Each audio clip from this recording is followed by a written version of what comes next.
1,500 members of the Republican Party of Arkansas gathered in Little Rock Saturday, May 18th for the state committee meeting where a proposed rule change was defeated. This was considered a victory for the county committees and the grassroots base of the party. Here to talk about that proposed rule change and more is 2nd Congressional District Chairman Jennifer Lancaster.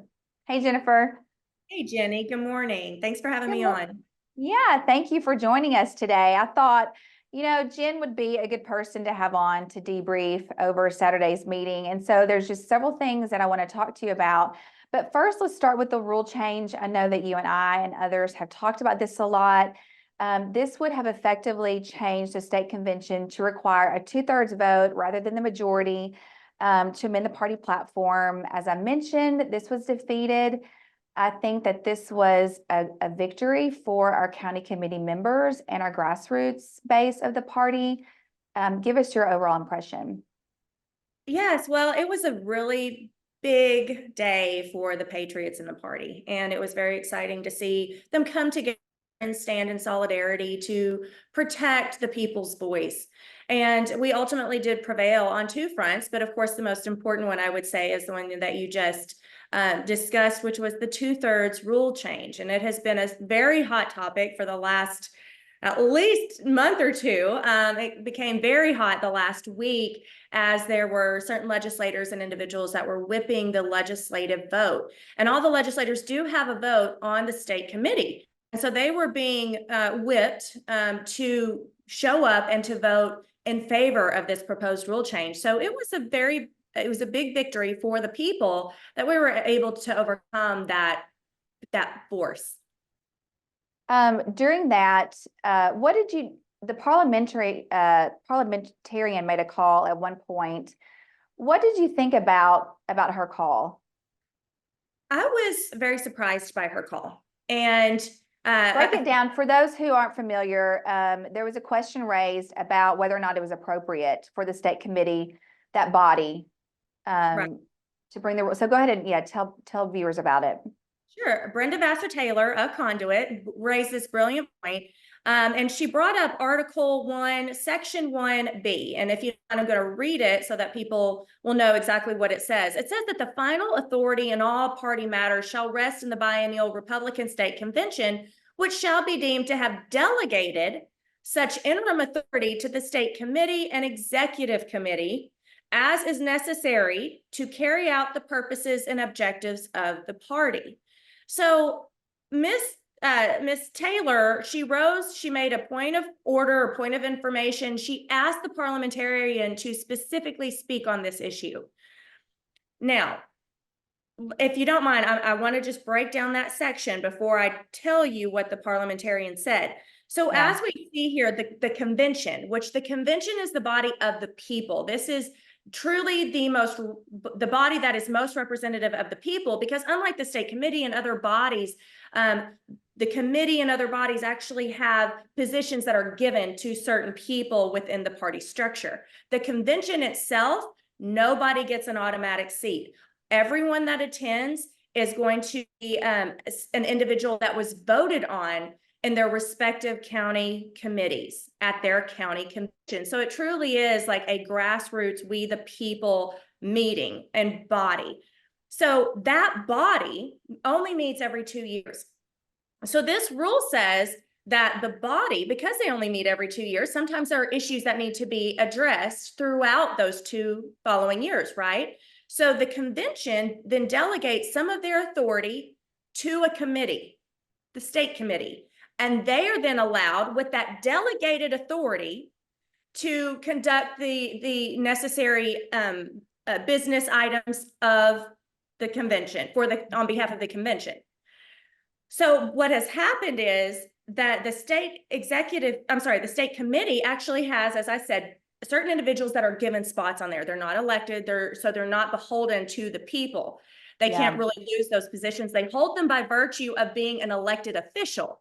And so the officials not liking what they're seeing from the people, they thought they would take that delegated authority and then strip the convention of their authority. So I want to give you this example. This would be like the legislature or the House The House delegates some authority to a committee. That committee then takes that delegated authority and tries to restrict the authority of the House that gave them the authority in the first place. So again, the state committee would have no authority if it wasn't for the convention delegating it to them. So the rule itself violates our own Republican Party rules. But so Miss Taylor stood, she asked the parliamentarian for her thoughts, and the parliamentarian said, well, it's been delegated, so you all can vote on it. So again, not only does Robert's rules, not only does it violate our rules, Robert's rules, it violates common sense, right? Yeah. She spoke on in favor of what the RPA institution wanted. And I think that's really important. People need to realize that this lady, she is on a list by the RNC of approved parliamentarians, and I'm sure she wants to stay on that list. And then, of course, she is paid and hired by the RPA. So I think our people going into this meeting need to be aware of potential biases by any parliamentarian, and remember that they're not the final authority. They are only there to advise the chair, and you can still challenge the chair if you think that ruling is wrong. And I want to encourage our people to do so if they genuinely believe and have a strong basis for thinking that that ruling was incorrect. Yeah, I think a lot of people like you, co-founder of Conduit, Brenda Vassar-Taylor, I think they were surprised by her call. There were several people who spoke in favor of this rules change. That included Senator Howard Beatty, Chairman Saline County State Committee man Steve Lux. He's chairman of the platform committee. He referred to the Saline County Convention delegate as outsiders. And then I think it also struck me that he was also speaking, just the fact that he was there speaking in favor, considering that he is chairman of an exec committee. What did you think about all of that? I was very disappointed. I will say that Mr. Lux is the outgoing state committee man for the Saline County Republican Committee, but he is still obligated by the rules to perform his duty. And the rules specifically require him to represent the will of the body. And the Saline County Republican Committee recently passed a resolution opposing both of the proposed rule changes. So for him to speak in opposition to our position was a violation of the rules.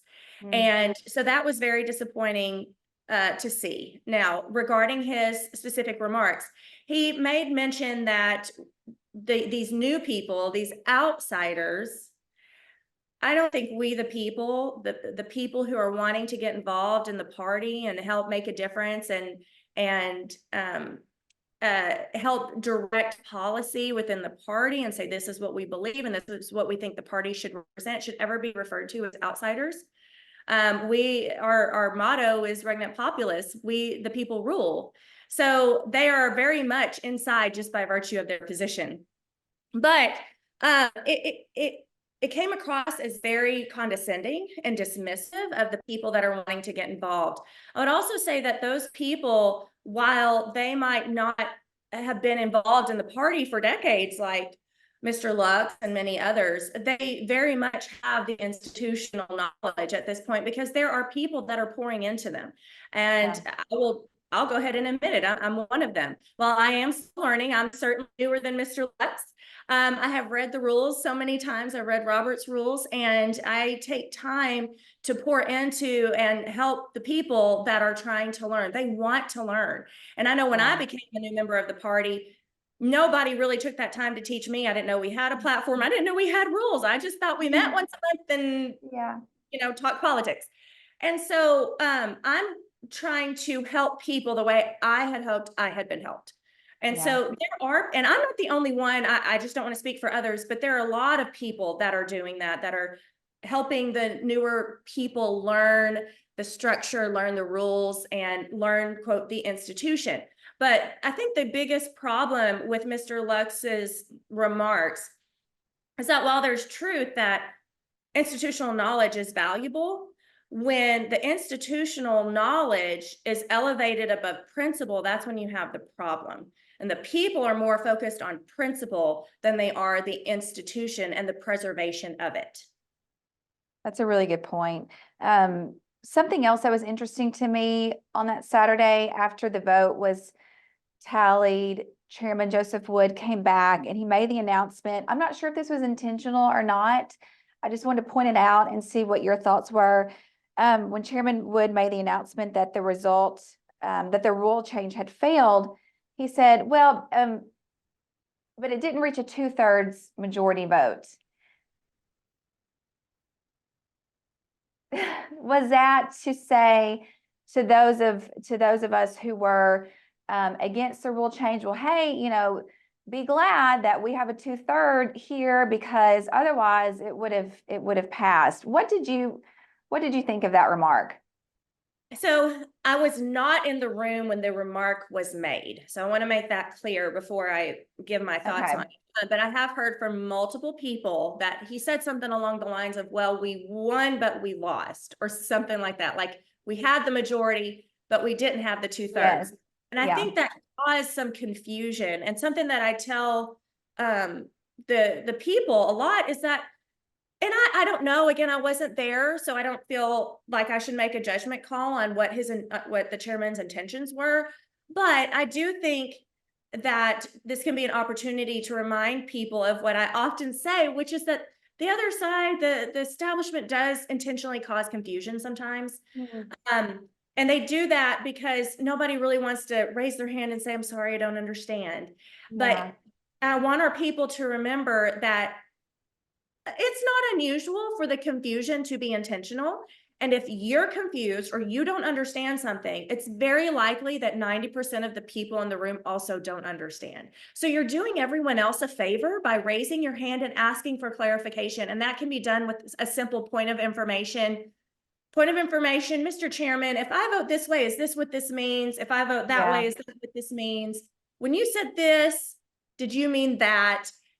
Very simple questions. Don't be embarrassed. I applaud everyone that has the courage to stand up in these rooms filled with people. I know it's intimidating, but I have yet to see anybody make a fool of themselves. Okay. They don't. I think every question is valid. Ask your question. And I guarantee you people are going to be so glad that you did. Yeah. Okay, let's move on to the RNC. We elected National Committee Man, Committee Woman, as well as the RNC delegates. First were the National Committee Man and Committee Woman. We elected National Committee Woman, Representative Mindy McAlinden. She was reelected. She ran unopposed. Any comment on that position? Congratulations to Mindy. All right. In the National Committee Man position, we had former RPA Chair Doyle Webb, Eddie Arnold, as well as Donnie Scroggins running for that position. A majority was not able to be reached. Donnie Scroggins conceded, and then that left a runoff between Doyle Webb and Eddie Arnold.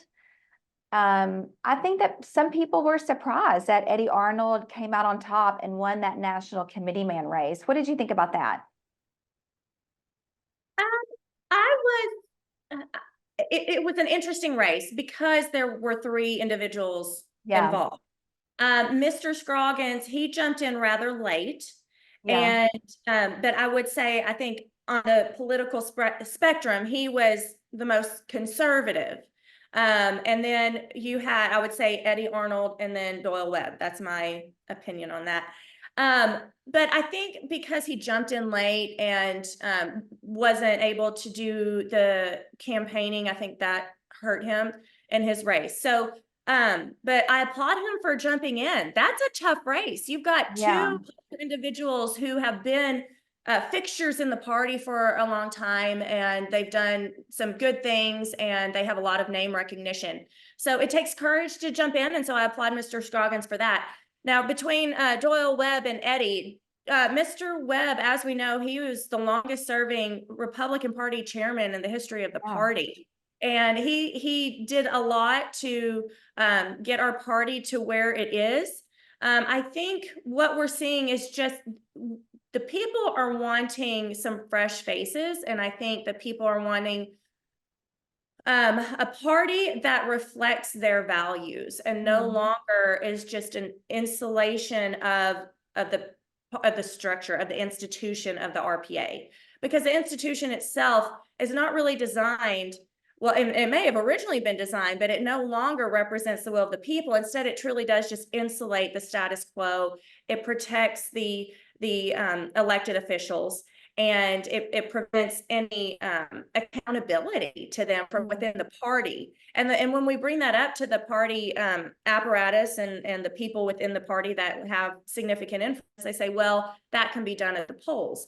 Well, there is, I think, a certain amount of accountability that should be done from within the party itself as well. And I think this was a message saying that we're done with the status quo. We, the people, are ready to move forward, and we want to see a party that is more reflective of our values.